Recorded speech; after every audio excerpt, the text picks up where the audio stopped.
નમસ્કાર મિત્રો, લિબર્ટી સ્કૂલના ઓનલાઈન ક્લાસમાં આપનું સ્વાગત છે. અત્યારે આપણે એક નવા ટોપિક ઉપર આગળ જઈ રહ્યા છીએ. ફંક્શન્સનો ભાગ છે એક્સપ્રેસિંગ પોસિબિલિટી. પોસિબિલિટી એટલે આપણને ખબર છે પોસિબલ હોય તો તમે આવું, શક્ય હોય તો તમે આવું, એટલે શક્યતા બતાવે છે. અને એક્સપ્રેસિંગ પોસિબિલિટી એટલે કે શક્યતા દર્શાવવા માટે, શક્યતા વ્યક્ત કરવા માટે તમારે પોસિબિલિટીના વાક્યો બનાવવા પડે. તો પોસિબિલિટીના વાક્યો કેવી રીતે બનાવવાના? તો જેમ આપણે ક્ષમતા અક્ષમતા બતાવવા માટે આપણે કેન કે કેન નોટ નો ઉપયોગ કર્યો. પછી આપણે નૈતિક ફરજ બતાવવા માટે આપણે મસ્ટ નો, હેવ ટુ નો, હેઝ ટુ નો ઉપયોગ કર્યો. એ જ રીતે આપણે એક્સપ્રેસિંગ પોસિબિલિટી બતાવવા માટે તમારે, શક્યતા દર્શાવવા માટે તમારે મે અથવા તો માઇટ નું મોડેલ ઓક્સિલરીઝ નો ઉપયોગ કરવો પડે. મે અથવા તો માઇટ આ લગાડશો એટલે વાક્યમાં શું આવશે? કદાચ શક્યતા બતાવી શકાય. કદાચ આવું થઈ શકે, કદાચ આવું થશે. આજે કદાચ વાદળછાયું વાતાવરણ છે, તો ઇટ મે રેન ટુડે. આજે કદાચ વરસાદ આવશે. તો આજે શિક્ષક, આજે સ્કૂલનો, આજે સાહેબને કામ છે, તો શિક્ષક કદાચ the teacher might come late. શિક્ષક કદાચ મોડા આવશે. પછી આજે છોકરાઓએ કોઈ વર્ગનો પંખો કે રૂમમાં તોફાન મસ્તી કાઢી છે, તો પ્રિન્સિપલ કદાચ એમને સજા કરશે. તો એનાથી આપણે કહીએ કે દૂધ બધું ખાલી થઈ ગયું છે, તો આપણે અનુમાન કદાચ શક્યતા બતાવી શકીએ કે the cat May have drunk the milk. કદાચ બિલાડી દૂધ પીધું છે. પછી આપણે કહીએ કે પેલી આવી છે, તો આપણે કહી શકીએ કે શી માઇટ સ્ટે. કદાચ તે રોકાશે. એવું કહી શકીએ my father May watch another episode. આપણે બી આ એપિસોડ જોઈશું, પણ કદાચ મારા પપ્પા બીજો એપિસોડ જોશે. She might tells us what happened if we ask her. જો આપણે એને પૂછીશું તો કદાચ આપણને જે થયું હતું એ આપણને કહેશે. બીજું કીધું they might go to the beach this weekend. એ કદાચ આ અઠવાડિયે શું કરશે? તો ભાઈ બીચ ઉપર ફરવા જશે. બીચ એટલે કે બીચ ઉપર જશે. તો આમ કદાચ કોઈ આપણે આવા અનુમાન લગાડી શકીએ છીએ, શક્યતા બતાવી શકીએ છીએ, અનુમાન મારી શકીએ છીએ. તો એ બતાવવા માટે તમારે એક્સપ્રેસિંગ પોસિબિલિટીના વાક્ય બનાવવા પડે. અને એક્સપ્રેસિંગ પોસિબિલિટી એટલે કે શક્યતા બતાવવા માટે તમારે મે અને માઇટ જેવા મોડેલ ઓક્સિલરીઝ જેવા શબ્દોનો ઉપયોગ કરવો પડે. અને આનું પણ એ જ રીતે છે કે મે અને માઇટ સાથે શું આવશે? મૂળ રૂપ આવશે. ક્રિયાપદનું કેવું રૂપ આવશે? મૂળ રૂપ આવશે. એટલે મૂળ ક્રિયાપદ જ મૂકવાનું, એની સાથે કોઈ તમારે છેડછાડ કરવાની નથી. અને મે અને માઇટ વાળા બધા જ વાક્યમાં તો મે રહી, might come, may punish, may have, might stay, may watch, might tells અને might go. તો જુઓ સાહેબ, may અને might સાથે ક્રિયાપદના બધી જગ્યાએ મૂળ રૂપ વપરાયા છે. તો અહીંયા may સાથે રહી વરસાદ વરસવો, come એટલે આવવું, punish એટલે સજા કરવી, to have નું મૂળ રૂપ છે have, stay એટલે રોકાવું, watch એટલે જોવું, tells એટલે કહેવું, go એટલે જવું. તો બધા સાથે તમે જોઈ શકો છો કે ક્રિયાપદના મૂળ રૂપ વપરાયા છે. તો હંમેશા મે અને માઇટ સાથે ક્રિયાપદનું મૂળ રૂપ આવે. અને આ મે સાથે મૂળ રૂપ આવે એટલે એ સામે કેવું વાક્ય આપણે મોટે ભાગે બને છે? એક્સપ્રેસિંગ પોસિબિલિટી નું વાક્ય બને છે.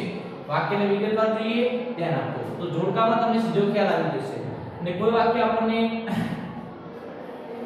આમ આપ્યું છે અને અહીંયા આપણે જાતે કરવાનું કીધું છે. કૌંસમાં લખેલું છે એક્સપ્રેસિંગ પોસિબિલિટી.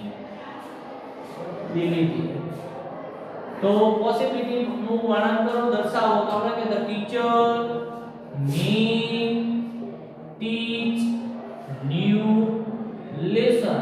શિક્ષક કદાચ નવો પાઠ ભણાવશે ટુડે.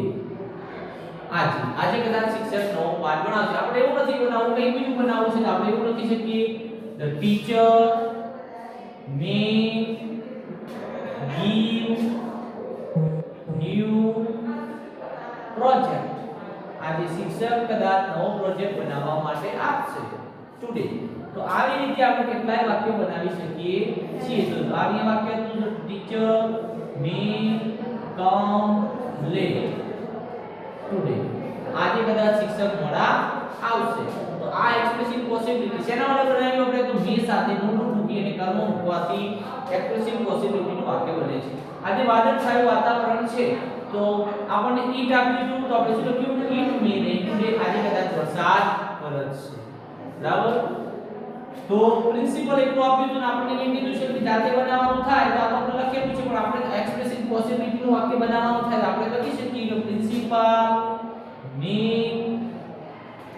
ટેક પ્રિન્સિપલ કદાચ લેશે ટેસ્ટ ટુડે આજે કદાચ પ્રિન્સિપલ સાહેબ શું લેશે ટેસ્ટ લેશે. બીજું લખવું તો લખી શકાય પ્રિન્સિપલ ઉપર સાહેબ પ્રિન્સિપલ સર ઉપર આપણે બનાવી શકીએ પ્રિન્સિપલ માઇટ લખવું હોય તો પણ લખી શકીએ માઇટ સ્કોલ્ડ સ્ટુડન્ટ્સ વિદ્યાર્થીઓને કદાચ વળશે બોલશે. તો આવી રીતે આપણે કેટલાય વાક્યો બનાવી શકીએ છીએ. અધૂરા વાક્યો પૂરા કરવાના થાય તો જેના વડે મી અને માઇન્ડ સાથે તમારી ક્રિયાપદનું મૂળ રૂપ મૂકવાનું. તો the teacher may come late today આજે શિક્ષક કદાચ મોડા આવશે. Principal may punish the boys કદાચ છોકરાઓને આજે બળશે. ધ કેટ બિલાડી મે હેવ ડ્રંક મિલ્ક કદાચ બિલાડીએ દૂધ પીધું છે. મે હેવ ડ્રંક આ પૂર્ણ વર્તમાન કાળ સાથે મૂક્યું છે એટલે આ હેવ મૂળ રૂપ આવી ગમે બિલાડીએ કદાચ દૂધ પીધું છે. શી એટલે તેણી માઇટ સ્ટે હિયર કદાચ અહીંયા રોકાશે. કદાચ ધેર એટલે ત્યાં રોકાશે. આપણે આગળ લખવું તો ઘણું બધું લખી શકીએ. ફાધર પર હતું તો આપણે લખ્યું કે my father May watch another episode મારા પપ્પા કદાચ બીજો એપિસોડ જોશે. My father May read news paper મારા પપ્પા કદાચ વર્તમાનપત્ર વાંચશે.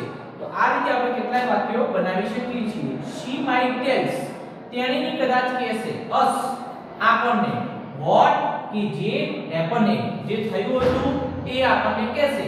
if જો we ask her આપણે એને પૂછીશું તો આપણે જો કદાચ એને પૂછીશું તો જે બન્યું છે આપણને કહેશે.